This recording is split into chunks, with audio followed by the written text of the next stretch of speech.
this person was asking, oh, it's all well and good learning about the Fabians and their involvement in international socialism and communism, which is very much tied in with the United Nations. But the Fabian Freeway book only takes us up to the 60s. Are there any books that tell the story from the 60s up to the present day?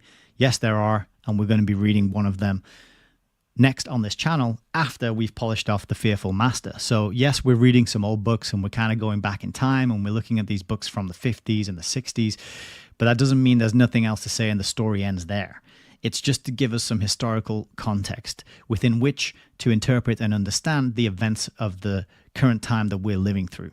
And I'm sure you'll agree with me, there's pretty crazy events. There's all sorts of stuff happening, it's never ending and non-stop. It's always coming at us through our social media, through our algorithm feeds, new interviews, new shocking, you won't believe what they just did, all these kind of amazed faces that Nigel Watson was hilariously making fun of on a recent video, all designed to confuse and alarm and upset and stress you out.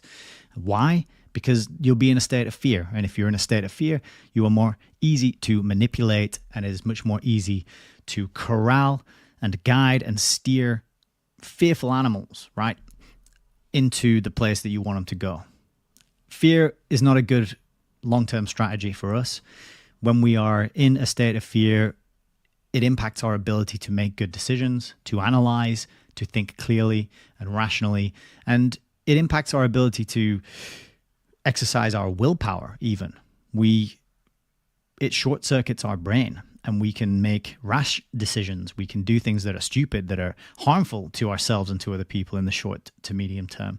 We want to find a place of calmness. We want to find a place of acceptance from which we can view the landscape and assess what's going on and make decisions from that point onwards. And the whole point of going back in time and reading some of these older books is to see what the map was, what the warning signs were back 60 years ago, for example.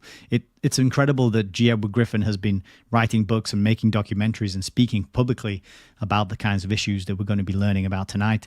And yet it took me until I was in my mid-30s to discover this information.